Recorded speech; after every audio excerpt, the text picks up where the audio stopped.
In today's video, I'm going to teach you how to add a link to submit another response in Google Forms. This can be incredibly helpful if you're collecting multiple entries or responses from the same participants and want to streamline the process. So let's dive right in and get started.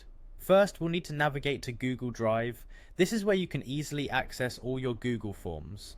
Once you're in Google Drive, head over to the Apps section. You'll find this option in the sidebar on the left of your screen. Google Forms is part of the extensive suite of applications that Google offers, and accessing it through this portal ensures you're right where you need to be. Now simply click on Forms to open up Google Forms. If you already have a form in mind, this is where you can find it. For those of you who might be starting fresh, you can also create a new form here. But let's proceed with selecting an existing form to show you the steps. Once you've selected your form, make your way to the Settings option. This is typically represented by a gear icon, making it easy to spot. Clicking on it will bring you to a variety of options that allow you to customize your form settings to your liking.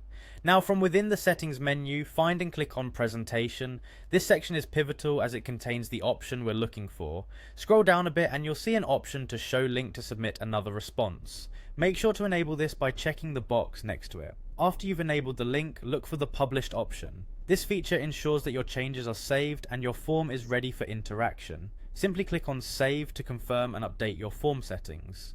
Following the save, click on the Copy Responder Link button.